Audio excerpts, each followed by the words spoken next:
चाय time with ज्योति में break के बाद एक बार फिर से आप सबका तहे दिल से स्वागत और एक बार फिर से आप सबको हम विश करते हैं इंटरनेशनल वुमेन्स डे की। और आज मेरे साथ बहुत प्यारी प्यारी दो खास मेहमान हैं जिनसे हम बातचीत कर रहे हैं, इसी के बारे में चर्चा कर रहे हैं।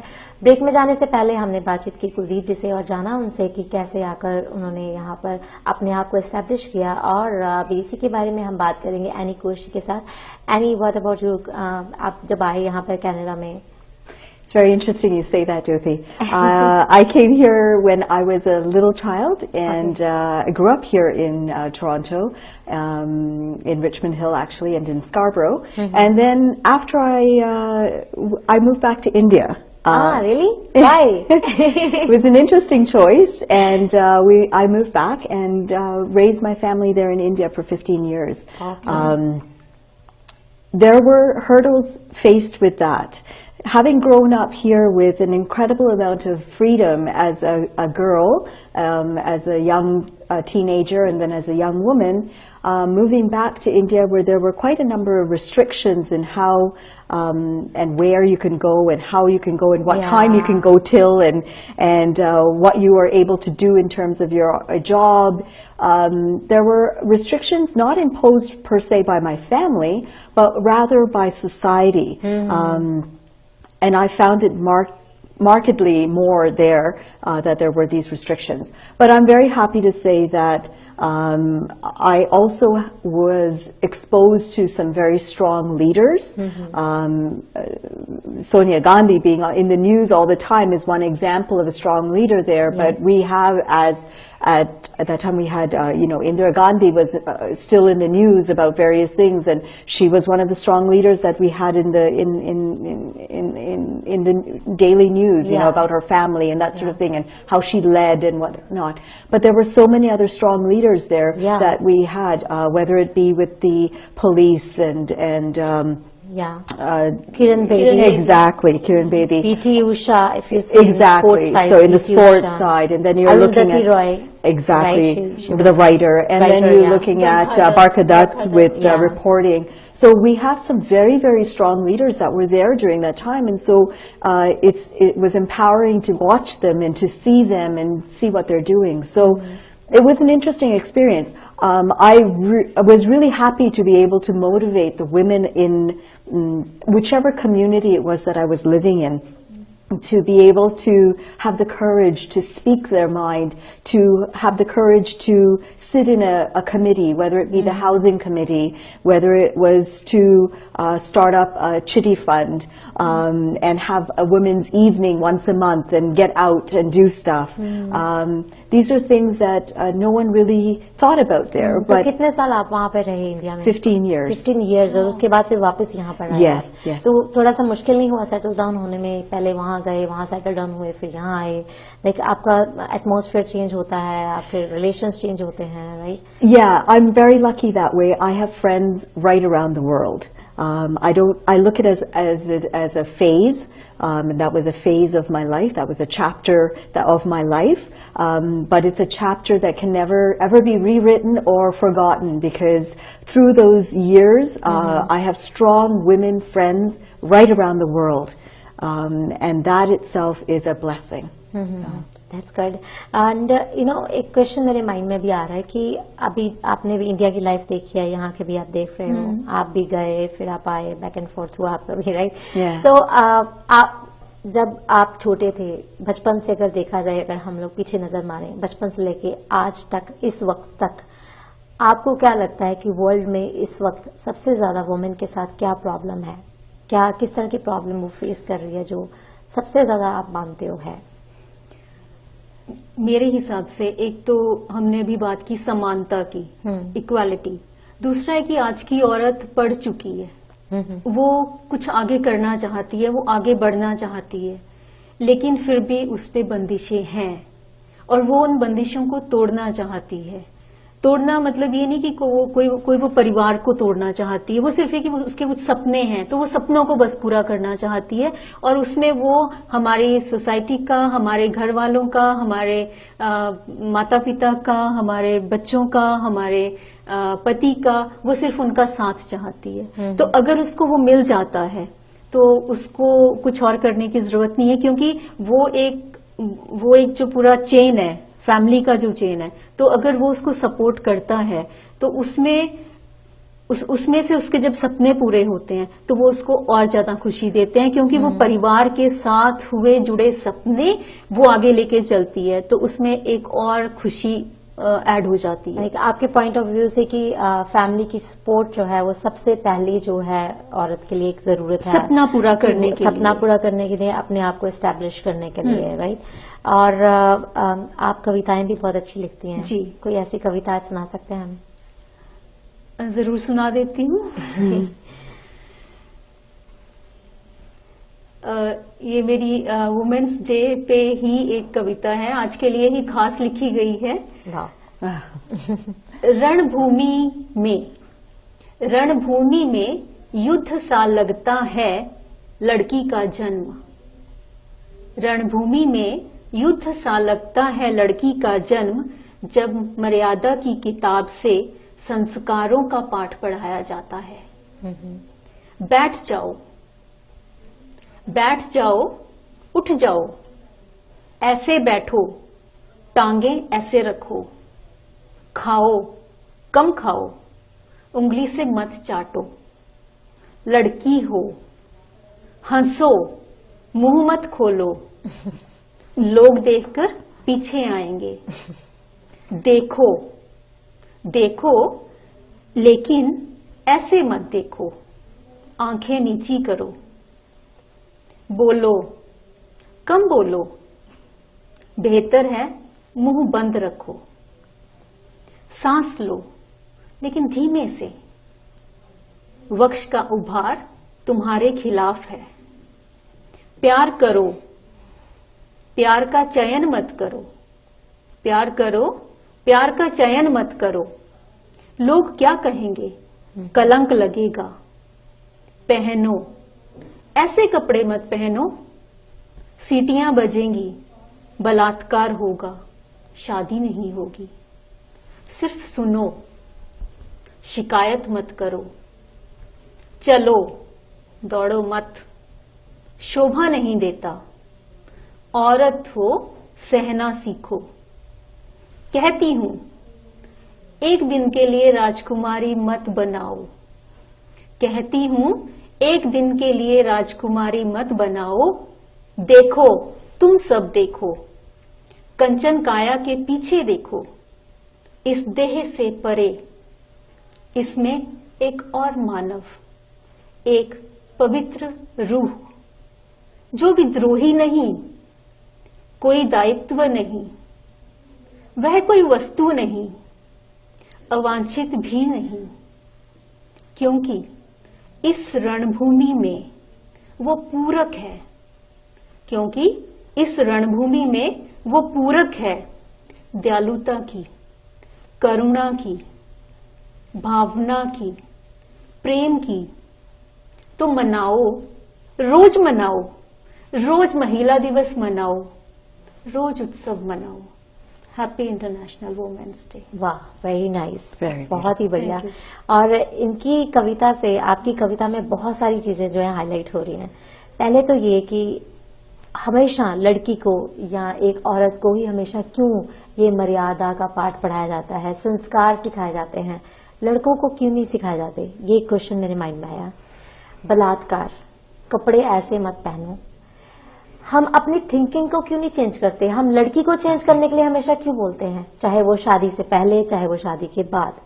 हम अपनी थिंकिंग का, अपना नजरिया क्यों नहीं चेंज करते? अगर हम ये फॉरेन कंट्रीज की बात करें, यहाँ पे लड़कियां सब तरह के कपड़े पहनती हैं, लड़की पास से निकल भी जाए तो लड़के कभी देखते नहीं है। लेकिन इंडिया में अगर आप कुछ ऐसे वैसे कपड़े पहन लें तो वो नजरें आपके पूरा पीछा करती हैं, जब तक आप बस के अंदर नहीं बैठ जाती हैं, घर के अंदर नहीं घुस जाती, right?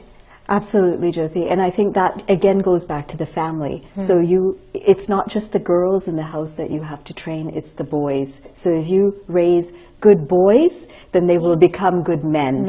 And so it's not just the girls that have to have this, it's all our children. It's everyone that needs to learn this. Because that only will become the change in the mindset that has to happen for our society. Yeah, that's why I told you in the beginning, like, it starts from home. Absolutely. घर से start होती है empowerment औरत की, और सबसे पहले मुझे लगता है एम्पावर एक लड़के को करना चाहिए जो कि एक अच्छा इंसान बने कल को, क्योंकि जब एक लड़का जब आदमी बनता है बड़ा होके तो वो अच्छा इंसान बनता है और उससे अच्छा समाज बनता है। समाज में बुराइयां कम होती हैं, चोरियां कम होती हैं, बलात्कार कम होते हैं। आजकल अब देखो आप, रिसेंटली जो एक इंसिडेंट हुआ है इंडिया में, हरियाणा में जो हुआ है, कितनी लड़कियों के साथ, यंग लड़कियों के साथ बलात्कार किया गया है और एक तांडव हुआ है ऑन द रोड। किसी ने हेल्प नहीं की उनकी, और वो लड़कियां मुंह बंद करके आज घर में बैठी हैं। वो बाहर नहीं आ पा रही बोलने के लिए कि हमारे साथ कुछ ऐसा गलत हुआ है। क्यों नहीं वो आ रही बाहर? क्योंकि उनको डर है कि कल को हमारी शादी नहीं होगी। उनको डर है कि मीडिया उनको इतना हाईलाइट कर देगा कि उनकी जो है प्रॉब्लम सॉल्व नहीं होगी, उससे प्रॉब्लम्स डबल हो जाएंगी। और जो बलात्कारी हैं, जिन्होंने गलत काम किया है, वो फिर खुला सड़क पर घूमेंगे। राइट? नहीं, सिखाया जाता है हमारे परिवारों में, सिखाया जाता है मर्द को, आदमी को कि इज्जत करो, बहन की इज्जत करो, माँ की इज्जत करो। वो हाँ, चीजें सिखाई सिखाई जाती हैं। तो जब औरत की बात आती है तो वो कहाँ चली जाती है? जब एक शब्द, जब औरत आ जाता है, वुमेन आ जाता है, तो वो शब्द कहाँ चला जाता है? बिल्कुल। जब वो रिलेशन में हो जाता है, जब उसके साथ एक नाम जुड़ जाता है, तब आपको शर्म आगे आ जाती है। बहन है, ये माँ है, तो सब कुछ याद आ जाता है। तो वो चीज सिखाने की जरूरत है एज अ वुमेन, या औरत। बिल्कुल बिल्कुल। और दूसरी बात, अभी जाने का भी वक्त हो रहा है, लेकिन जाने से पहले मैं चाहूंगी कुछ और बातें करना। एक क्वेश्चन और मेरे माइंड में आ रहा है, आप दोनों इसके बारे में क्या सोचते हैं, ये मुझे जरूर बताओ शॉर्टकट में जल्दी से। कि इंटरनेशनल वुमेन्स डे हम लोग सेलिब्रेट करते हैं एवरी ईयर पूरे वर्ल्ड में, राइट? हमेशा हाईलाइट किया जाता है इंटरनेशनल वुमेन्स डे। हम इंटरनेशनल मेंस डे क्यों नहीं मनाते? उसको क्यों नहीं हाईलाइट करते? Well, I think that it's a man's world out there, and even today. And I think that it's not yet a woman's world out there. Yes. The day that we can say it's our world becomes a day that we don't need to celebrate one or the other. I think every day should be International Women's Day, International Man's Day. It should be a Valentine's Day. It should be a caring day. Every day should be highlighting all of this, not a particular day. We're not there yet, Jyothi. Yes. We're reaching it. We're asking for it. We want it. But there's still a long way to go to receive that equality still. That's true. And Kuldeep, what about you? इसीलिए UN ने कहा 50-50 2030 तक, क्योंकि वो gender equality का ही बताया, तो औरत को वहां तक पहुंचने में उनके हिसाब से भी 15 साल लगेंगे। तो वो बहुत क्लियर, मतलब यूएन ने बता दिया, तो हमें तो शायद बोलने की जरूरत नहीं है। तो यहाँ से अंदाजा लगाया जा सकता है कि औरत अभी कितनी पीछे है। और ये भी मैं अगर अपने ख्याल से कहूँ कि जो उन्होंने ये अंदाजा लगाया है, ये जो हम डेवलप्ड कंट्रीज हैं उनके लिए, लेकिन जहां औरत का पैदा होना सजा है और वो किस मुकाम, किस हद से वो गुजरती हैं, किस जुल्म से वो गुजरती हैं, अगर मैं उनकी बात करूं तो मुझे लगता है उसके लिए उनको 100 साल चाहिए होंगे। बिल्कुल। कुलदीप और एनी, बहुत बहुत थैंक्स आपका कि आप आए, अपना वक्त निकाला आपने, और आज के इतने स्पेशल डे को और ज्यादा आपने स्पेशल बना दिया अपनी बातों के साथ, अपने साथ के साथ। बातें बहुत ज्यादा मन में आ रही हैं, लेकिन घड़ी की जो सुइयां ना, वो मुझे इजाजत नहीं दे रही, तो इजाजत लेनी पड़ेगी। लेकिन तो जाने से पहले आप दोनों क्या कहना चाहोगे हमारे दर्शकों को? ज्योति, सबसे पहले तो मैं आपका धन्यवाद करना चाहूंगी, SSTV का धन्यवाद करना चाहूंगी, जिन्होंने हमें आज के इस शुभ अवसर पर यहाँ बुलाया और बोलने का मौका दिया। और दूसरा, मैं मेरे दर्शकों से ये कहना चाहूंगी कि प्लीज हर रोज वुमेन्स डे मनाएं, उसको इंटरनेशनल ना बनाएं, उसको हर दिन बना लें कि हर दिन वुमेन्स डे है और हर दिन मेंस डे भी है। तो इसी उसके साथ आप सबका, दर्शकों का बहुत बहुत शुक्रिया। Anyway. I want to say first off a thanks to my mother and to my mother-in-law for being prime examples of strong women in my family and in my life. The second thing is I want to say thank you, Jyoti, for calling me here. It's been an honor. Thank you, Sursagar TV, for having us here to speak about this. to all the women out there, all of you who are empowered, all of you who are doing amazing things. Shout out to all of you, to all my friends who are women. I'm so proud to be part of this group. Thank you so much. आप लोगों का बहुत बहुत धन्यवाद एक बार फिर से। और आपसे मैं लेती हूँ इजाजत, लेकिन जाने से पहले यही कहूंगी कि इंटरनेशनल वुमेन्स डे ऐसा मनाएं कि वो हर रोज मनाएं, और इसकी शुरुआत आओ मिलकर हम लोग घर से करें, क्योंकि एक औरत है वही समाज बनाती है, वही संसार बनाती है। आओ पहले हम मिलकर एक दूसरे को एम्पावर करें। जरूरत है औरत को औरत का साथ देने की, ताकि कोई ये ना कह सके कि औरत औरत की दुश्मन होती है। तो चलिए इसी के साथ लेती हूँ आप सबसे इजाजत। आप सब खुश रहें, आबाद रहें, तंदुरुस्त रहें, देखते रहें सुरसागर, सारा दिन सारी रात हमारे साथ। नमस्कार।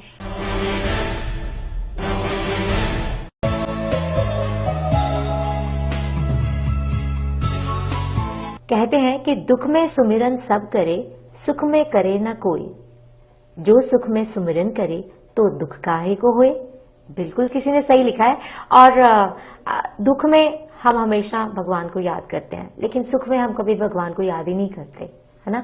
और वक्त के साथ साथ हम लोग अपनी सोच को, अपने रहन सहन को बदलते रहते हैं। दुनिया में बहुत ही तरह के इंसान हैं, लेकिन सबका जो मोटिव होता है, मकसद होता है जिंदगी जीने का, हासिल करने का, अलग अलग होता है। कोई अपनी जिंदगी जो है लोगों की सेवा में लगा देता है, कोई अपनी जिंदगी जो है वो भगवान को अर्पित कर देता है, कोई जो है अपनी जिंदगी सिर्फ पैसा कमाने के लिए रखता है, कोई अपनी जिंदगी अपनों को दूर करके अपने आप में रखता है। ये एक अपना अंदाज है जीने का जिंदगी को। लेकिन मेरे साथ जो आज खास मेहमान है, आई थिंक उनकी मैं जितनी तारीफ करूं उतनी ही कम है। उनकी तारीफ के लिए अगर मेरे पास मैं बोलना चाहूं तो मेरे पास शायद शब्द भी कम पड़ जाएं। जी हाँ, मेरे साथ बहुत ही सूझवान, बुद्धिमान दो ऐसी शख्सियत आज मौजूद हैं जिन्होंने अपनी पूरी जिंदगी लोगों की भलाई में लगाई है। गृहस्थ जीवन में रहते हुए भी वो सन्यासी का जीवन बिता रहे हैं, और अपनी जिंदगी का जो उनका एम है, जो मकसद है, वो है लोगों की भलाई। जो आजकल की भागदौड़ की जिंदगी में, परेशानियों में हम लोग जीना भूल गए हैं, हम अपने आप के बारे में सोचना भूल गए हैं, अपने परिवार के बीच में रहना भूल गए हैं। हमें आता ही नहीं है अपनों से ठीक तरह से रहना, उनके साथ बिहेव करना। उसका कारण क्या है, वो सब हमें आज बताएंगे हमारे खास मेहमान। जी हाँ, मेरे साथ मेरे स्टूडियो में मौजूद हैं स्वामी शेखर जी और साथ में माता श्री जी। आइए आपको मिलवाते हैं, करते हैं कुछ प्यारी सी बातें, छोटी सी मुलाकातें। जी हाँ, उनके साथ स्वामी शेखर जी, आपका बहुत बहुत स्वागत करते हैं, और माता श्री आपका भी बहुत बहुत स्वागत है हमारे स्टूडियो में। प्रणाम जी। प्रणाम। कैसा लग रहा है आपको? बहुत ही आपको क्या बताएं, इंट्रोडक्शन ही इतना बेहतर था। अभी हमें थोड़ा सा डाउट लग रहा है कि हम उस लेवल तक बात भी कर सकेंगे या नहीं। मुझे पूरी उम्मीद है कि आप कर सकेंगे। लेकिन बात करने से अब पहले मैं एक छोटा सा एक श्लोक जरूर जरूर सभी दर्शकों को सुना दूं। ये हमारी एक कर्तव्य है कि हम हमारे गुरु के प्रति जो वंदना करना चाहिए वो जरूर करनी चाहिए। तो उसी हिसाब से एक छोटी सी एक श्लोक है, वो उसे हम कहते हैं ऋषि वंदना। हाँ जी। सर्वतंत्र स्वतंत्राय सदात्म अद्वैतवादिने श्रीमते श्री शंकराचार्य वेदांत गुरुवे नमः। ओम।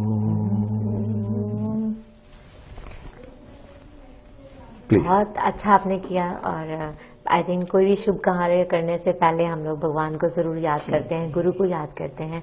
और आप आज ये जो माहौल है और ज्यादा पॉजिटिव और अच्छा हो गया है आपके श्लोक के साथ और आपके आने से। तो मैं चाहती हूँ स्वामी जी आप माता श्री को थोड़ा सा इंट्रोड्यूस करवाइए हमारे दर्शकों के साथ, क्योंकि मेरे पास तो शब्द ही नहीं है उनकी तारीफ करने के लिए। शब्द भी कम पड़ जाए मेरे पास तो। अभी हम माता श्री को कैसे इंट्रोड्यूस करें? मैं दर्शकों को बता दूं कि वो हमारी धर्म पत्नी है, लेकिन धर्म पत्नी थी। As far as law is concern वो हमारी धर्म पत्नी है, लेकिन सच बात यह है कि वो एक माता है, हमारी मदर है, वो डिवाइन हीलिंग मदर है। तो कार्यक्रम शुरू होने से पहले मैं अपना नमन माताश्री को प्रणाम स्वामी जी। प्रणाम जी। तो माताश्री एक ऐसे शख्स हैं जिनको मेरे ख्याल से ऊपर वाले की एक बहुत बड़ी कृपा है। वो कृपा ऐसा है कि उनका जो कॉन्शियसनेस लेवल, जो हम कहते हैं कॉन्शियसनेस मतलब जो अवेयरनेस हमारे अंदर होती है, महसूस जो हम कर सकते हैं जिसकी वजह से, और वो शक्ति जो महसूस करने की शक्ति जो है, वो उसको इंग्लिश में और एक वर्ड दिया गया है, उसका नाम है स्पिरिट। तो माताश्री का स्पिरिट या जो कॉन्शियसनेस लेवल है वो बहुत ऊपर है, जिसकी वजह से वो ये शक्ति जो है, कॉन्शियसनेस की शक्ति जो है, वो दूसरों की सेवा में वो अर्पित कर देती है। तो कॉन्शियसनेस ऊपर होने की वजह से वो दूसरों की जो पीड़ा है वो समझ सकती है। वो अपनी तीसरी आंख से वो दूसरों के शरीर के अंदर का जो सूक्ष्म शरीर का भाग है वो देखती है, और उसके अंदर का जो इल्यूमिनेशन है उसको वो फर्क करती है, और उसके ऊपर वो डिसाइड करेंगी कि कैसा हीलिंग इस शख्स को जरूरत है, और उसके बाद लगातार उसके साथ वो हीलिंग करने की जो प्रोसेस है वो करती रहती हैं, जिसकी वजह से लोगों को बहुत भलाई होती है। तो है तो पहले एक नॉर्मल ह्यूमन बीइंग, लेकिन अब है वो माताश्री। बहुत अच्छा।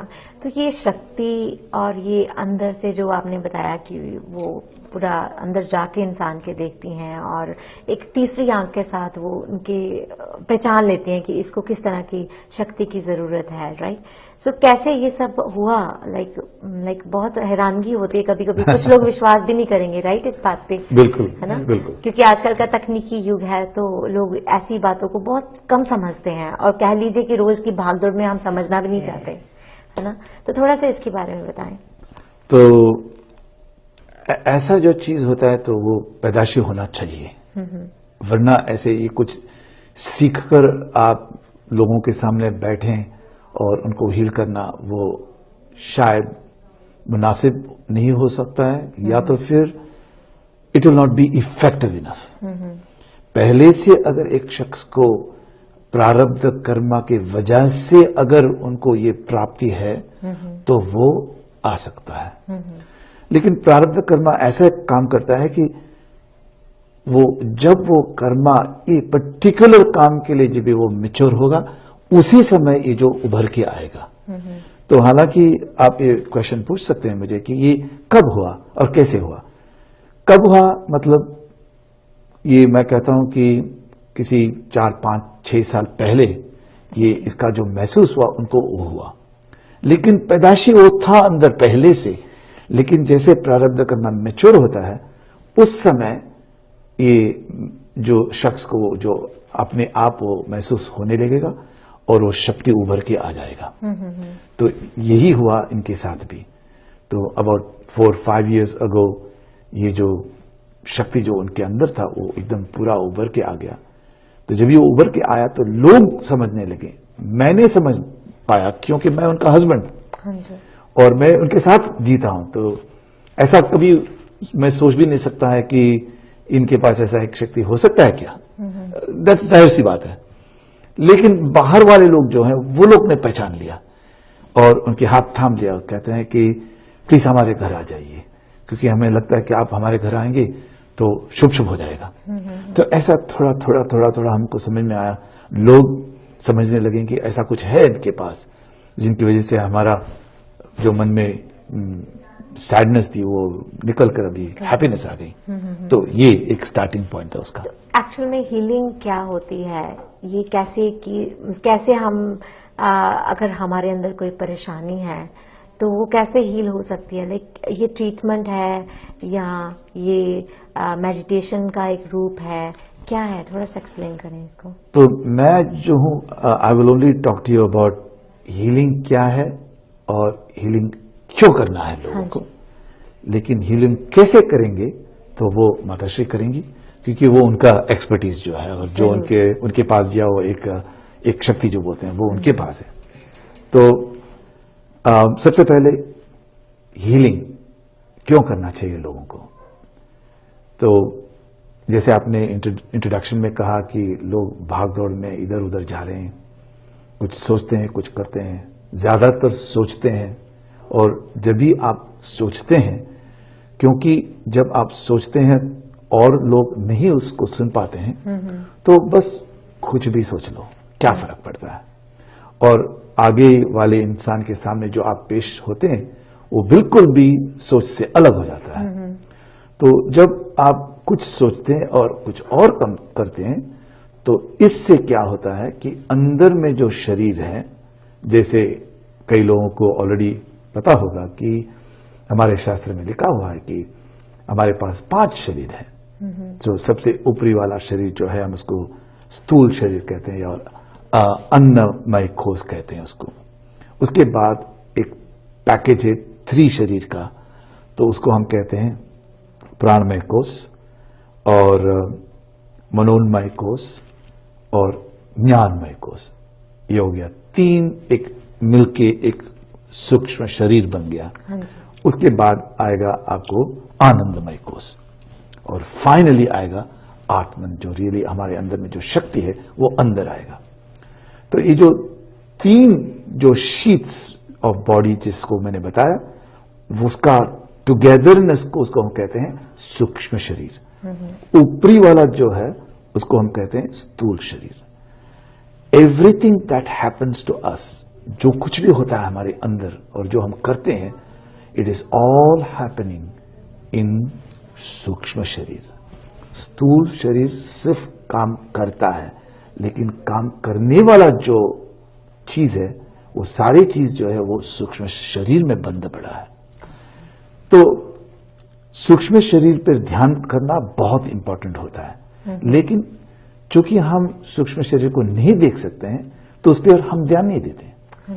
जब भी आप रास्ते में चलते हैं तो कोई पत्थर आपके पैर में लग गया तो उसमें से खून निकलता है और आप तुरंत उसको देख लेते हैं, क्योंकि आपकी नजरें वहां जाती है। फिर तुरंत आप डॉक्टर के पास जाएंगे और कहेंगे कि मुझे चोट लग गया, मुझे ठीक करवा दीजिए। लेकिन जब आप कुछ गलत काम करना मतलब जो डीड जो आप करते हैं वो करने से पहले जरूर आप सोचना पड़ेगा। आपको बगैर सोचे आप कुछ भी काम इस दुनिया में नहीं कर सकते। तो जब भी आप कुछ गलत काम करने से पहले कुछ जब भी सोचते हैं तो वो सोच जो है वो भी एक डीड बन जाता है, एक काम, एक कर्म बन जाता है। तो जब आप गलत सोचेंगे तुरंत उसका इम्पैक्ट जो है सूक्ष्म शरीर में पड़ जाता है। और कैसे पड़ता है? सूक्ष्म शरीर में जो है एक काला धब्बा जैसा गिर जाएगा उसके अंदर। जो जितना भी आप पे शरीर में काला धब्बा बढ़ते जाएगा, जितना भी आप गलत सोचते जाएंगे, उतना उतना वो जो सूक्ष्म शरीर है वो मैला होता जाएगा। तो उस जो गंदगी है उसको कैसे दूर करेंगे? आप तो वहां पहुंच नहीं पाएंगे क्योंकि आप देख भी नहीं सकते हैं। तो वो उसको जो क्लीन करने का जो काम है उसी को हम क्लेंजिंग पहले बोलते हैं। तो सबसे पहला काम होता है क्लेंजिंग। उसके बाद क्लेंजिंग तो हो गया, तो वो अंदर में जो चीज है वो काम अच्छी तरह से करने के लिए उसको हीलिंग की जरूरत पड़ती है। जैसे आप ऊपरी भाग में आपको कहीं पे चोट लग गया तो आप कुछ उसको साफ करके ऐसे छोड़ तो नहीं थे, उसके ऊपर कुछ मलहम लगाते हैं, उसमें पट्टी लगाते हैं उसे। तो वही काम करना पड़ता है अंदर में, जब सूक्ष्म शरीर के साथ सूक्ष्म शरीर में भी करना पड़ता है। तो माताश्री का काम यही है।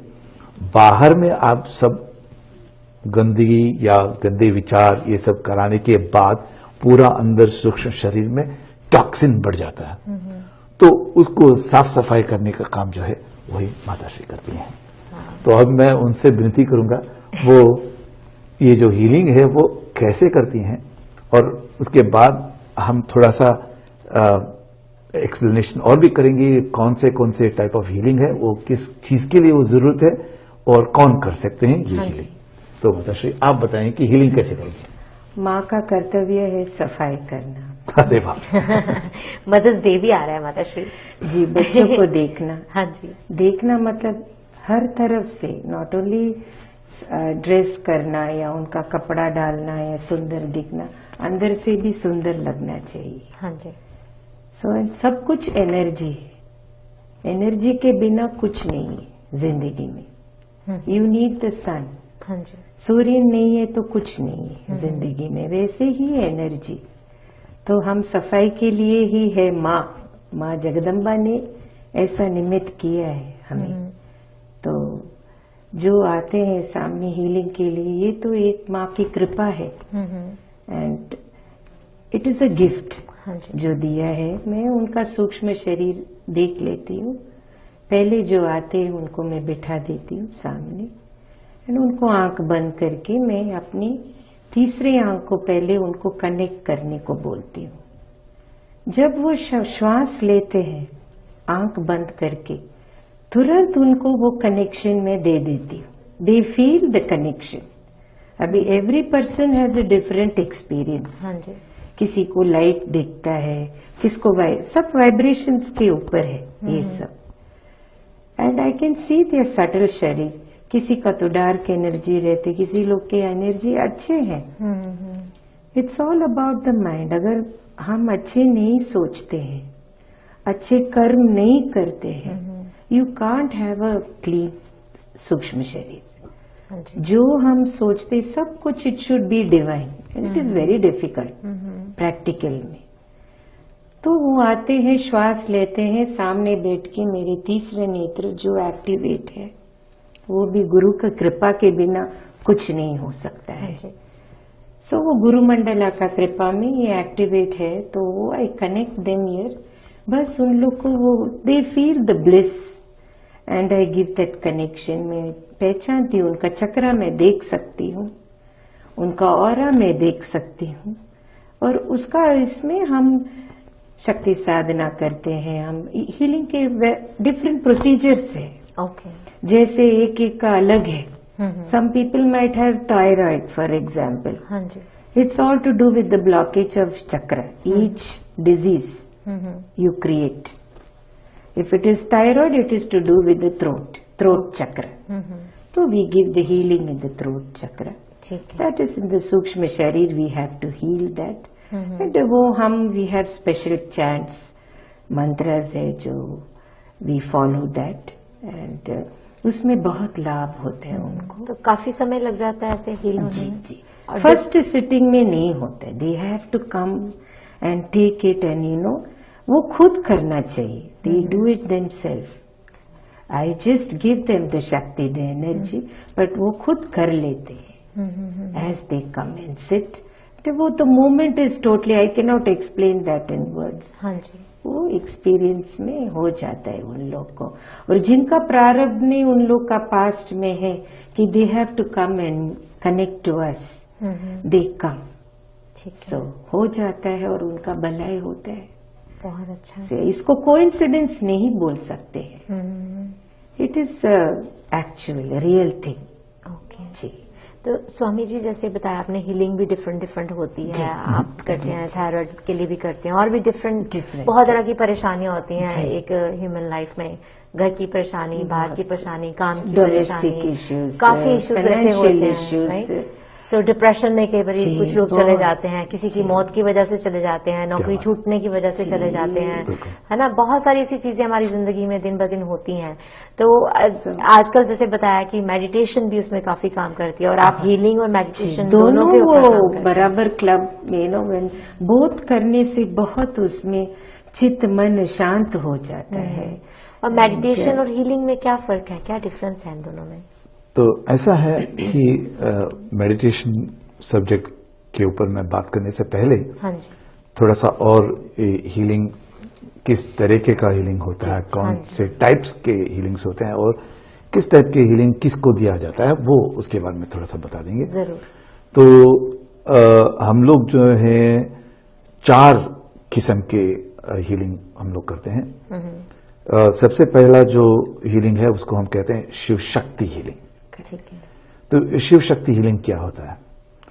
तो जैसे आपको पता है हमारे बॉडी, हमारा हीलिंग जो है वो सिर्फ सूक्ष्म शरीर का हीलिंग होता है, उसके नीचे हम नहीं जाते हैं, क्योंकि उसके अंदर जब भी आप जाएंगे आप सीधे वहां पे पहुंच जाएंगे जहां पे आत्मन बैठे हैं। आत्मन इस ब्रह्मन और द यूनिवर्सल एनर्जी जिसकी वजह से हम सब कुछ कर सकते हैं, वहां तक हम नहीं जाएंगे। सूक्ष्म हीलिंग जो है सिर्फ सूक्ष्म शरीर के साथ एंड हो जाएगा, क्योंकि वहीं पे सब प्रॉब्लम होता है। फिजिकल बॉडी में प्रॉब्लम नहीं होता है। जैसे आप अभी लीजिए पैंक्रियास। हाँ जी।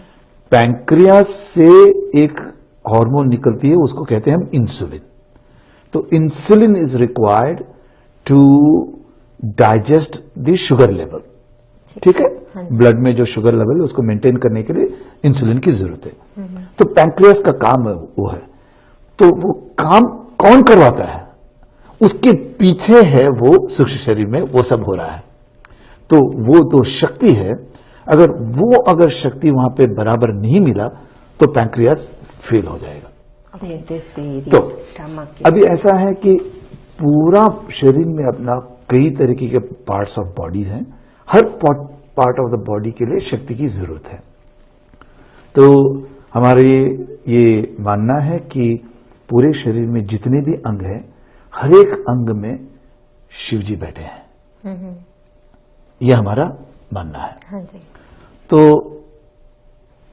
ये जो शिव शक्ति हीलिंग जो हम करते हैं वो basically Matashri will first invoke मां जगदम्बा, जो दुर्गा देवी मां है, वो बैठी हैं यहाँ पे विराजमान है हमारे अनाहत चक्र में बैठी हैं। वो ऊपर की तरफ में वो बैठी हैं और नीचे शिव जी हैं और राम जी दोनों बैठे हैं नीचे।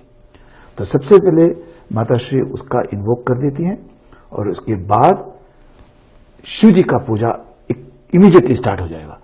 तो शिव का पूजा जब मां के सामने होता है तो मां प्रसन्न हो जाती है, वो जागृत अवस्था में आ जाएगी और अंदर में जो शक्ति जो एट स्लीपिंग स्टेट है उसको वो जागृत में लेके आ जाती है। तो ये सारा चीज जो है जब भी हम शिव शक्ति हीलिंग करते हैं, लोग अपने आप जो है अंदर में वो शक्ति को उत्पन्न करेंगे और उसको फैलाने के लिए वो खुद कर लेते हैं, क्योंकि ये शक्ति तभी आएगा। तो शिव का पार्ट जो है मैं करता हूं, शक्ति का पार्ट जो है वो माताश्री करते हैं, लेकिन रियल शक्ति तो उनकी तरफ से आती है, मैं तो सिर्फ पूजा। तो ये इसको हम कहते हैं अंगन्यास उक्त मंत्र, मतलब हर अंग को जो हीलिंग होता है वो शिव शक्ति हीलिंग है। उसको अप्रोक्सीमेटली 22 मिनट्स उसके लिए होता है, ठीक है, 22 मिनट तक। उसके बाद दूसरा एक हीलिंग है वो हार्ट हीलिंग होता है। हाँ जी। यहाँ पे सिर्फ हम लोग फोकस हार्ट सेंटर में करते हैं और उसका सिर्फ उसका जो शक्ति है वो माताश्री देते हैं। अगेन यहाँ पे शिव जी का पूरा जो श्लोक होता है वो होता है वहां पे। तो ये हार्ट हीलिंग होता है, ये सेकंड हीलिंग हो गया। तो वो सिर्फ 12 मिनट का होता है, क्योंकि वो एकदम फोकस्ड होता है। और उसके बाद आएगा chakra healing. Chakra healing takes a long time, क्योंकि सबसे पहले लोगों को पता लगना चाहिए कि चक्रा क्या है, वो क्या काम करता है। बिल्कुल। तो उसके बारे में पहले हम लोग इंट्रोडक्शन देते हैं, वो करीब 10 से 20 मिनट तक हो जाता है। पूरा डिस्क्राइब करने जाएं तो मिनिमम 1 आवर हो जाएगा सिर्फ डिस्क्रिप्शन में ही। बिल्कुल। उसके बाद हीलिंग स्टार्ट होता है। स्वामी जी आपसे बातें करके और माताश्री आपसे बातें करके बहुत अच्छा लग रहा है और बहुत अच्छी जानकारी हम लोगों को मिल रही है। मुझे उम्मीद है कि हमारे दर्शकों को भी अच्छा लग रहा होगा, लेकिन जो घड़ी की सुइयां ना वो मुझे इजाजत नहीं दे रही। तो आज की ये बातचीत हम यहीं खत्म करते हैं। आपको मिलेंगे हम अगली बारी एक नए एपिसोड के साथ, कुछ नई बातों के साथ। तो स्वामी जी जाने से पहले आप कुछ कहना चाहेंगे? माताश्री आप भी। सभी लोग खुश रहिए और जो भी प्रॉब्लम जिंदगी में आ रहे हैं वही सोच के एनर्जी और डिप्लीट होता है। हाँ जी। खुश रहने बोलने में वो भी तकलीफ है, लेकिन you have to try to think positive always. So stay happy, be happy and think positive. बहुत अच्छा। And to think positive, all you need to do is to spend a little time, maybe 10 to 20 minutes time on meditation. तो अगली बार meditation के बारे में बताएंगे और कैसे करना है, क्यों करना है, उसके बारे में अगली बार। बहुत अच्छा। तो आपका बहुत बहुत धन्यवाद एक बार फिर से, आपने अपना वक्त निकाला, हमारे स्टूडियो में आए और इतनी अच्छी जानकारी आपने हमें दी। तो हम भी आपसे मिलते हैं अगली बार कुछ नई बातों के साथ। मेडिटेशन के बारे में अगली जो बातचीत हमारी होगी, नेक्स्ट एपिसोड में जो हम बातचीत करेंगे वो मेडिटेशन के ऊपर में करेंगे, और जो चक्र के बारे में भी थोड़ा सा हम और बताएंगे कि चक्र क्या है और कितने तरह के चक्र होते हैं। तो ये सारी जानकारी अगर आप लेना चाहते हैं तो हमारा नेक्स्ट जो एपिसोड आप मिस नहीं करिएगा। फिलहाल मैं आपसे लेती हूँ इजाजत और कहती हूँ आप सबको प्यार भरा नमस्कार, आदाब, सलाम, सत श्री अकाल, और आप सब देखते रहें सुरसागर टीवी, सारा दिन सारी रात हमारे साथ।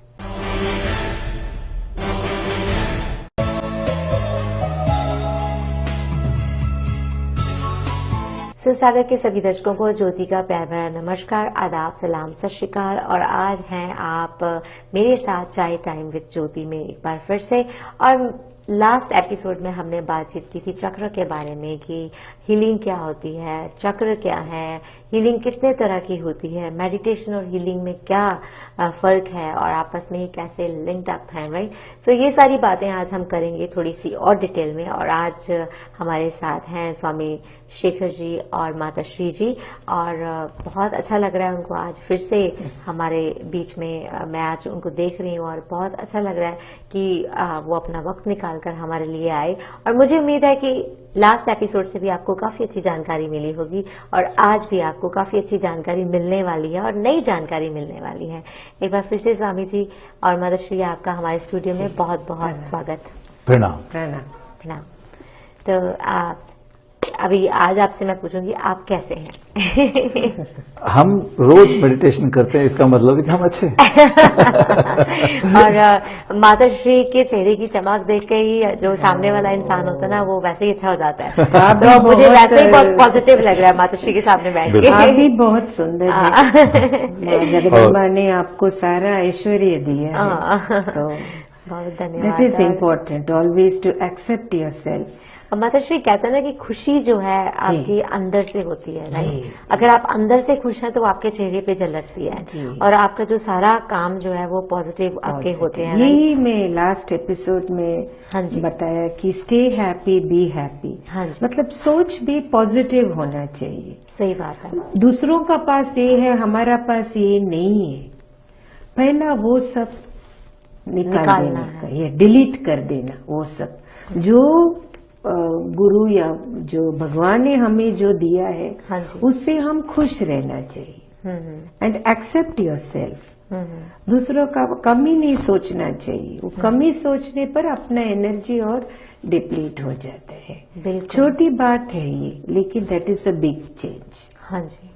लेकिन कैसे अंदर की जो ईर्ष्या है और अंदर की ईगो है, अंदर की जेलस है, मैं इसकी जगह ले लूं, मैं इसकी कुर्सी छीन लूं, मैं इसका पैसा ले लूं, मैं इसका, आजकल तो ऐसा हो गया है कि पति भी छीनने की नौबत आ जाती है। दैट इज ऑल द तमो। क्यों ऐसा हो रहा है? इतनी ये जो कहते हैं ना ग्रीडीनेस क्यों हो गई है लोगों के अंदर? स्वामी जी डिटेल इसी में सब लिखते हैं, ज्यादा आर्टिकल्स। और मुझे पता है कि स्वामी जी ने बुक्स भी लिखी हैं, और अभी एक बुक तो इनकी आने वाली है, और हम इंतजार कर रहे हैं उसका। ओके, सो माताश्री ने बताया कि हमारी सोच अच्छी होनी चाहिए। हाँ जी।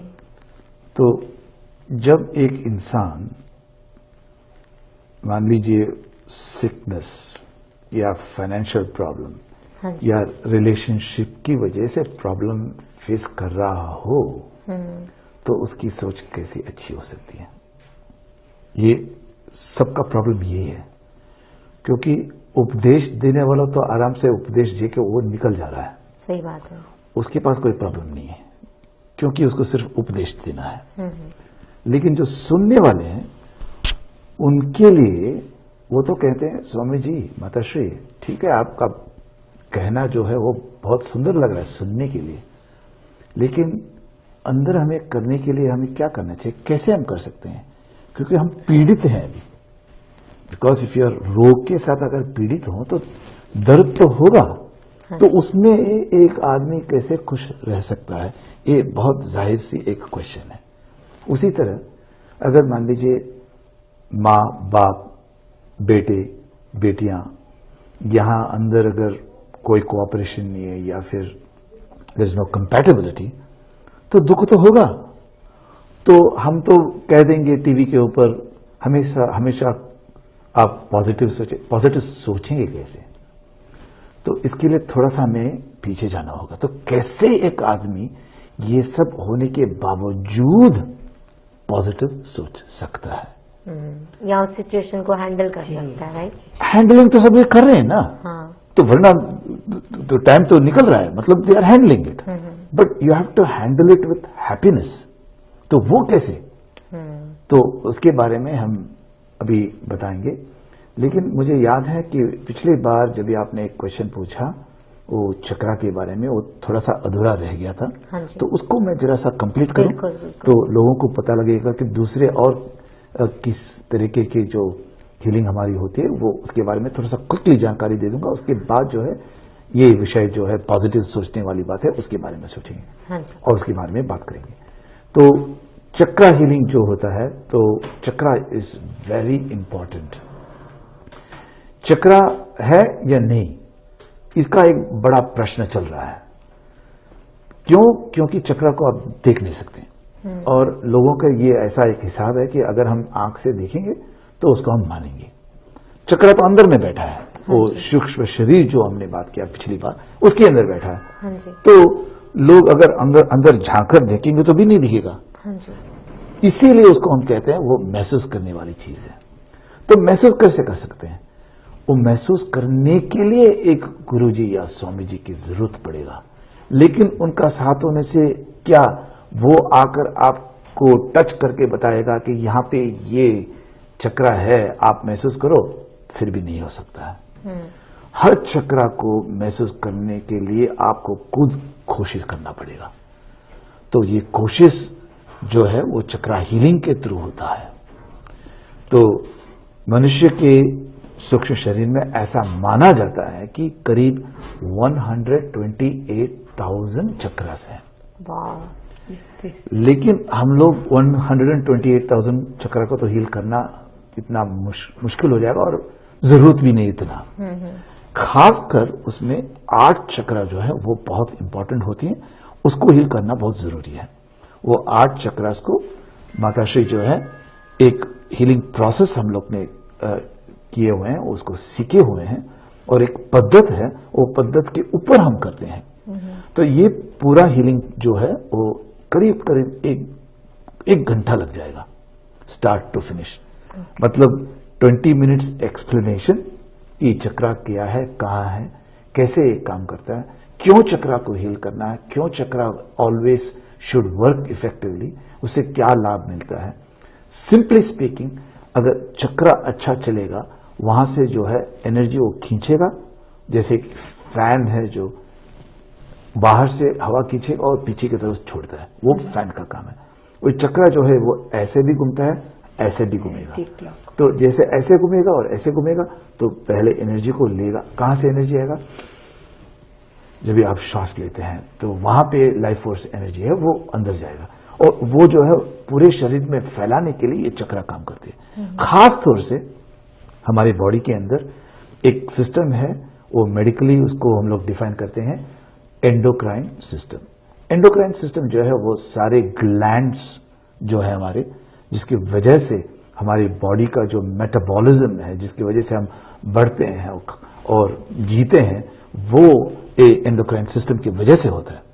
अब अगर आप वो चक्रा का वो जो पोजीशन है वो देखेंगे, वो बिल्कुल एंडोक्राइन सिस्टम के साथ जुड़ा हुआ है। हर एक चक्रा जो है एक ग्लैंड्स को वो संभालता है। तो जैसे कि मूलाधार है तो वहां पे जो नीचे का जो रिप्रोडक्टिव ऑर्गन्स है, एड्रिनल्स है, वो सारे चीज को वो संभालता है। जैसे हार्ट में अनाहत चक्र है, अनाहत चक्र को जो है वो थाइमस जो है वो उसको संभालता है। तो हर एक चक्र उस पास में रहने की वजह से उस ग्लैंड्स को वो संभालता है, और glands is very important in our lifes. तो चक्रा हीलिंग के बारे में मैं बता दिया। तो chakra healing is another speciality of our institution. Institution के बारे में मैं लास्ट में कहूंगा, हम क्या करते हैं और ये सब कब होता है।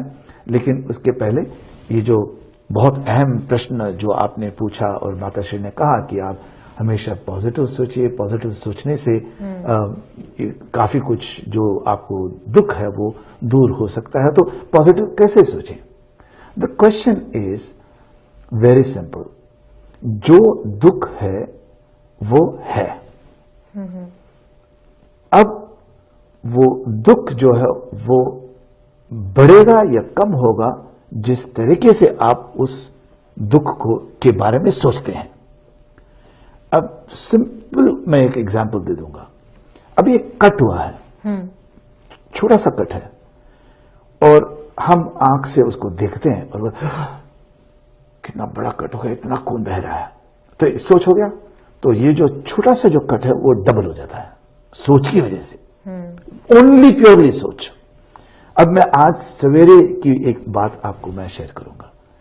हमारी एक बेटी है, वो थ्रोट इन्फेक्शन की वजह से वो थोड़ा सा बीमार हो गई वो। तो हमारे फोन करती है, कहते हैं कि मुझे थ्रोट में प्रॉब्लम है। तो मैंने बोला कितना प्रॉब्लम है? तो मुझे कहती है कि लाल है और अंदर में एक गोल्फ बॉल, समझते हैं आप गोल्फ कितना उतना सा बड़ा बॉल है। मैंने कहा बॉल अगर अंदर यहां पे है तो आप तो बात भी नहीं कर सकेंगे। तो अब देखिए इतना छोटा सा एक प्रॉब्लम है थ्रोट में, अगर आपकी सोच की वजह से उसको आपने बॉल उसको अंदर बिठा दिया और बॉल रेड हो गया, तो ये सब किसने कहा? डॉक्टर तो नहीं कहा, आपने भी नहीं कहा, मैंने भी नहीं कहा, खुद ने वो सोच लिया। हाँ। तो उसकी वजह से वो जो बीमारी है वो बढ़ गई और जुकाम आ गई। फिर उसके बाद शी गॉट फीवर, तो सब मेडिसिन को डेवलप करना पड़ा। तो this is all what we say is कि क्या सोचना चाहिए उसके बारे में, क्योंकि जो है वो जब तक रहेगा वो रहेगा, वो जब तक रहेगा उसके बारे में आप सोचते जाएंगे तो वो डबल होने वाला है। बिल्कुल, वो तो straight and simple mathematical calculation है, वो अंदर में मैथमेटिक्स होता है। तो ये बात है। और स्वामी जी किसी ने ये कहा भी है कि जो अच्छी तस्वीरें होती है ना हमेशा नेगेटिव से तैयार होती है, राइट। हमेशा हम निराश हो जाते हैं, हम सोचते हैं हमारी जिंदगी में बहुत दुख चल रहा है, बहुत परेशानियां चल रही हैं, पता नहीं भगवान ऐसा हमारे साथ क्यों कर रहा है, क्या लिखा हुआ है। बट उनको नहीं पता कि उस अंधेरे के पीछे भगवान उनके लिए कितनी अच्छी चीज, कितनी अच्छी पेंटिंग तैयार कर रहा होता है, राइट। तो वो हमें फ्यूचर में पता चलती है। लेकिन प्रेजेंटली हम लोग सोच के ना उस तकलीफ को और बढ़ा लेते हैं, राइट, उस टेंशन को और बढ़ा लेते हैं ना। इसीलिए मेडिटेशन करने वो सीखना चाहिए जो हम सिखाते हैं, उसमें एकदम काम होता है। जो यू थिंक ऑलवेज नेगेटिव, ऐसा होएगा, वो काम होने के लिए पहला आप अंदर का आप शांत करना चाहिए पूरा। तो वाकई में मेडिटेशन वर्क करती है। अभी इसको लेकर भी काफी लोगों की कंफ्यूजन है कि मेडिटेशन क्या है, कैसे है। तो वो सब वो हम यहाँ सेंटर पे सिखाते हैं हम, जो हम तो व्यूअर्स के लिए थोड़ा सा भी मेडिटेशन के बारे में बताइए। तो पहला हीलिंग, तो हीलिंग करने से क्या होता है कि जो चक्रा है वो हील हो जाता है। माइंड जो है सबसे important part of the body, वो क्लेंस हो जाएगा और वो हील भी हो जाएगा। हाँ जी। अभी इसके बाद हमारे यहाँ पे आपने हीलिंग करवाई और उसके बाद आपने क्लेंजिंग भी करवाई, फिर पब्लिक लाइफ में आप अंदर जाएंगे और आपका रोजाना जो काम है वो करने लगेंगे। तो फिर वही सोच, क्योंकि वो अंदर ही में है आपके पास, सोच नहीं बदल सकते आप, बहुत मुश्किल है सोच बदलना। तो वहां पे वापस आप जाएंगे, फिर गंदगी अंदर जाएगी, फिर से प्रॉब्लम आ जाएगी। तो वापस आपको आना पड़ेगा हमारे पास हीलिंग और क्लेंजिंग, और ये काम कंटिन्यूसली चलता रहेगा, तो उसमें वो सही नहीं है। तो एक बार हीलिंग हो गया, जितना भी बार माताश्री कहते हैं, क्योंकि जब तक वो लाइट वो नहीं दिखते उतनी बार आपको तो आना ही है।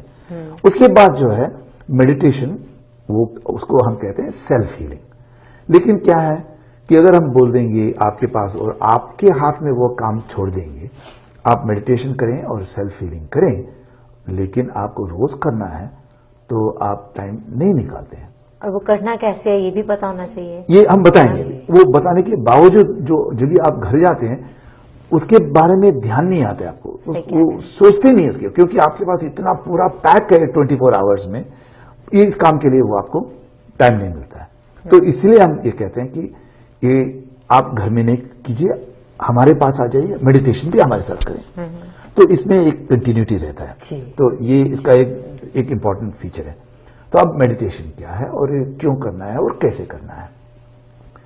सो इंटरनेट पे आप अगर जाएंगे और टाइप करें मेडिटेशन, तो आपको एक बड़ा सा लिस्ट मिल जाएगा कि उससे क्या क्या लाभ एक आदमी को या औरत को मिल सकता है, और बच्चों को भी कैसे मिलता है।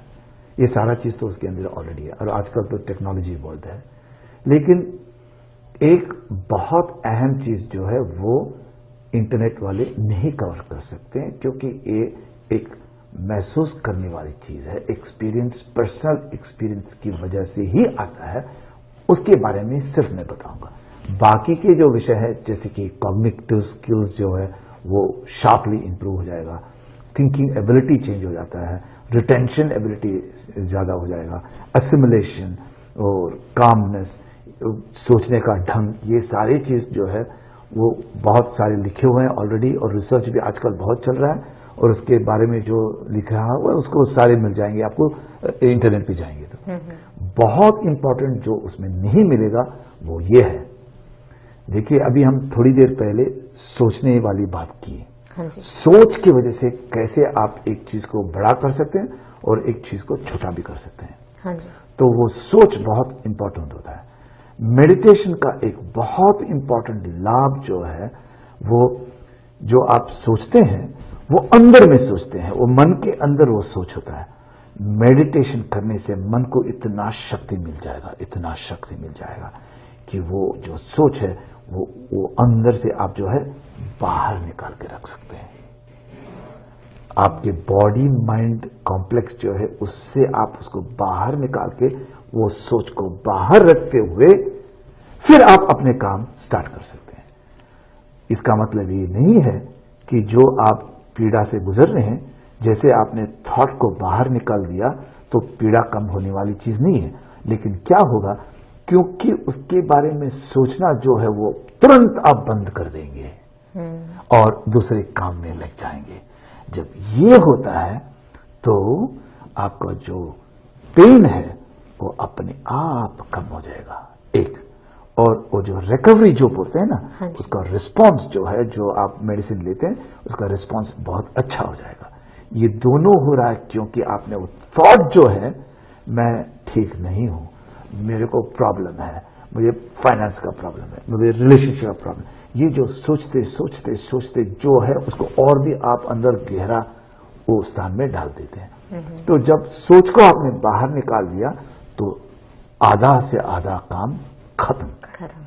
तो इसके वजह से आपको मेडिटेशन करना होगा, क्योंकि meditation will empower your mind. और सुबह उठते ही पॉजिटिव सोचना है कि I am healthy, even if you not healthy, I am healthy, I am divine, तो आई एम पावरफुल, ऐसे बोलेंगे तो खुद को एक एम्पावरमेंट हम करते हैं। बिल्कुल। और उससे जो बीमारी होती है वो भी नहीं लगती है ना। हाँ। नहीं तो आप और ज्यादा बीमार हो जाते हैं। जब आप सोचते हैं कि मैं बीमार हूं तो आप और ज्यादा बीमार हो जाते हैं। अच्छा, तो अभी थोड़ा सा मैं मेडिटेशन के बारे में ही बात करूंगा।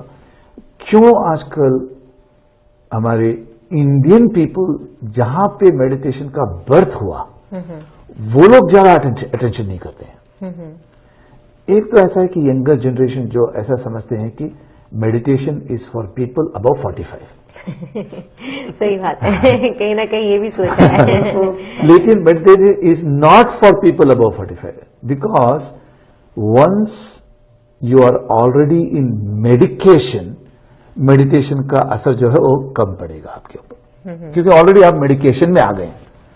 तो मेडिटेशन जो उसका शुरुआत है हमारे जो रिसर्च के ऊपर, 18 साल से स्टार्ट होना है और कंटिन्यूसली उसको करना है 45 में भी। तो 45 में जब भी आप मुड़कर देखेंगे तो मैं तो 18 साल से कर रहा हूं, क्योंकि मेडिटेशन ऐसा एक चीज है, एक एक लेवल में आप ऊपर बढ़ते जाएंगे। जैसे हम मेडिटेशन सिखाते हैं, एक 4 लेवल का मेडिटेशन सिखाते हैं। जैसे माताश्री और हम 4th लेवल ऑफ मेडिटेशन करते हैं। हम मेडिटेशन करते हैं तो हम अपने आप से, अपने आप के साथ मेडिटेशन करते हैं, दूसरों के साथ नहीं करते हैं, किसी और चीज के लिए नहीं करते, अपने साथ ही करते हैं, क्योंकि हम जानते हैं कि वो आत्मन ब्रह्मन जो है वहां कहां पे है, उनके साथ हम मेडिटेशन करते हैं। वो तो 4th लेवल हो गया। लेकिन वेरी बेसिक लेवल में भी जब भी आप मेडिटेशन करते जाएंगे, रोज करना चाहिए। जैसे कि एक चीज हम रोज करते हैं, वो आप बोल सकते हैं क्या है? रोज हम एक चीज करते हैं, भगवान को याद करते हैं, प्रेयर। वो भी कभी कभी भूल जाते हैं। खाना खाते हैं रोज। खाना भी शायद भूल जाते हैं। सोते रोज हैं। कई लोग वो भी नहीं करते। हाँ, कई लोग सोते नहीं एक हैं। चीज जो हम रोज करते हैं वो ब्रशिंग ऑफ द टीथ। हाँ, ऐसा मुझे लगता है। पर कुछ लोग नहीं करते हाँ, स्वामी जी, तो वो भी। वो शायद हो सकता है, लेकिन क्या होता है कि अगर ब्रशिंग नहीं किया तो एक कुछ ऐसा एक अजीब सा एक फीलिंग होता है कि मैंने हाँ आज जी। ब्रशिंग नहीं किया। तो मेरा एक रिक्वेस्ट है लोगों से और दर्शकों से कि आप चाहे एक दिन ब्रशिंग ना करें तो भी चलेगा, लेकिन मेडिटेशन रोज करना है। अच्छे स्वास्थ्य के लिए, अच्छे स्वास्थ्य के अच्छी लिए करना। सोच के लिए, बिल्कुल अपने भी। आप को मजबूत करने के लिए, एम्पावर्ड करने के लिए। तो दूसरा जो रीजन जो मुझे लग रहा है कि ये यंगर जनरेशन नहीं करते हैं, वो क्यों नहीं करते हैं? कि उनको ऐसा लगता है कि मेडिटेशन का मतलब है कि सवेरे 4 बजे उठ जाओ और आंखें बंद कर लो और 1 घंटे तक नीचे बैठ जाओ, ऐसे एक पोजीशन में। आजकल के बच्चे लोग सिर्फ चेयर में बैठते हैं, नीचे तो बैठने को उनको मालूम भी नहीं। तो फोल्डिंग कैसे करना लेग को, जिसकी वजह से स्पाइनल कॉर्ड एकदम स्ट्रेट होगा, वो भी नहीं जानते। बिल्कुल। तो 18 साल में वो सब नहीं सोचते, वो सीधा बैठ जाते हैं। 45 इयर्स में अगर मैं किसी को बोलूं कि ऐसा नीचे बैठ जाए तो बोला, स्वामी जी घुटनों में दर्द है, नहीं बैठ सकता। तो घुटने में दर्द आने से पहले अगर आप करते हैं ये प्रैक्टिस हो जाएगा, तो 45 में बिल्कुल भी प्रॉब्लम नहीं। स्वामी जी बच्चे लोग नीचे में बैठ सकते हाँ जी। वो नहीं बैठ सकते। और स्वामी जी, हम लोग अगले एपिसोड में ये जरूर बताएंगे कैसे बैठना चाहिए, पोस्चर क्या होना चाहिए और किस वक्त करना, ये सारा बेहतर है। क्योंकि अभी घड़ी की सुइयां मुझे इशारा कर रही हैं फिर से जाने के अरे लिए। बाप रे। तो मैं चाहती हूँ आप पहले ये बताएं कि अमृतसर आप गए थे और माताश्री ने अपनी बहुत मधुर आवाज में, मीठी आवाज में जी, जो है, हमें नानक ने बुला लिया वहाँ पे। ये तो भी गुरु तत्व है और उनका कृपा है हम पर। हम वहाँ मंदिर गए, इतना सुंदर मंदिर था। This golden temple is something which I can never forget. और जब हम वहाँ पे गए तो सुबह वो अमृत वेला का टाइम में हाँ थे। जी। तब वो सतनाम जी जब उन लोग चैंट कर रहे थे मंत्र को, हाँ जी। हमारे मन में एक इच्छा आई कि मैं नानक के लिए कुछ सेवा करना चाहती हूँ। इसीलिए मैंने हमारे आवाज में, मैं सिंगर नहीं हूँ, लेकिन हमने हमारे एनर्जाइज शक्ति देके उनका कृपा से मैंने हमारे ट्रस्ट में के लिए हमने सीडी निकाला नानक के नाम पर। और उस गाने, ऐसे गाने नहीं है वो, जब हम सतनाम जी बोलते हैं, सतनाम जी सतनाम जी, वाहेगुरु जी वाहेगुरु जी, सतनाम जी सतनाम जी, वाहेगुरु जी वाहेगुरु जी, सतनाम जी सतनाम जी। वाहेगुरु जी वाहेगुरु जी। इस गाने में जब मैं सतनाम जी बोलती हूँ तो I am giving a message to the people कि शक्ति है, गुरु है, वो है और वो सच है। और So- आप अगर सच्चे दिल से उनका याद करेंगे तो जी, साक्षात आपके सामने गुरु आ वो जाएंगे। सूक्ष्म शरीर में है नानक। बिल्कुल। बस ये है कि सोच और मानना है उसको जी। कि वो है बस, है ना। और इसी के साथ जाने से पहले मैं ये भी बताना चाहूंगी कि स्वामी जी और माताश्री, माता अनुश्री इंटरनेशनल हीलिंग सेंटर जो है वो करने जा रहे हैं, शुरू करने जा रहे हैं, और बहुत अच्छी सोच के साथ कर रहे हैं, लोगों की भलाई के लिए शुरू करने जा रहे हैं। बहुत शुरू हो चुकी है, शुरू हो चुकी है। यहाँ पे बहुत लोग आते हैं हमारे पास, तो हमारा तो एक ओपन इन्विटेशन है, जिसको भी हमारे साथ जुड़ना है तो प्लीज जुड़िएगा। मेडिटेशन सीडी हम लोग ने खास तौर से बनाई है, और उसके बारे में अगली बार शायद मैं बता दूंगा, लेकिन ये एक मेडिटेशन सीडी है, और एक सीडी है ये जो है दुर्गा देवी के ऊपर पूरा सा एकदम ध्यान म्यूजिक है। और जैसे माताश्री ने कहा अभी एक हाल ही में ये गुरु नानक जी के ऊपर एक हम लोग ने एक सीडी और मैंने सुनी है, ये बहुत अच्छी है और दिल को बहुत सुकून देती है। मैं तो सोचता हूँ कि अगर आपसे रिक्वेस्ट करूंगा कि ये प्लीज आप हमारे दर्शकों के लिए प्ले कराएं, जरूर हम तो कराएंगे, उनको भी बहुत अच्छा लगेगा। जब भी आपको टाइम मिले बीच में, जैसे भजन हो उसमें ये लगाइए, और लोगों को ये पहुंचना चाहिए बिल्कुल कि इतना सुकून मिलेगा। इसके साथ भी आप मेडिटेशन कर सकते हैं। एंड ऑल्सो मैं ये मदर्स डे के लिए छोटी सी बोलना चाहती हूँ जरूर कि जो लेडीज है खासकर, they should never feel low in life. ऐसे नहीं लगना चाहिए कि जिंदगी में हमने कुछ किया नहीं, या बहुत तकलीफ में है, या हम बहुत दुखी है। They should think positive. And ये जो गाना जो नानक का हमने जो किया है, उसमें हमने हीलिंग शक्ति भी दिया है हमारी आवाज में। तो ये लगाने पर बस दे शुड जस्ट क्लोज, आंख बंद करके नानक उनका सामने आ जाएगा, और अंदर से उनका शक्ति बढ़ जाएगी। बहुत अच्छा। मेरा तो ये प्रोग्राम कहते हैं कि खत्म करने का दिल नहीं कर रहा, इजाजत लेने का दिल नहीं कर रहा दर्शकों से, लेकिन मुझे इजाजत लेनी पड़ेगी, क्योंकि अगर इजाजत नहीं लूंगी तो अगली बार फिर हम कैसे आएंगे, और अगली बार आएंगे तभी तो हम नई नई बातें और नया डिस्कशन करेंगे। तो स्वामी जी बहुत बहुत आपका धन्यवाद। माताश्री आपका बहुत बहुत शुक्रिया कि आप आए और आपने अपना वक्त निकाला, और अगले एपिसोड में हम करेंगे कुछ और नई बातें नए टॉपिक के साथ। धन्यवाद। प्रणाम। तो हम भी लेते हैं आपसे इजाजत। आप जुड़े रहिए इसी तरह हमारे साथ। आप खुश रहें, आबाद रहें, तंदुरुस्त रहें, देखते रहें सुरसागर टीवी हमारे साथ।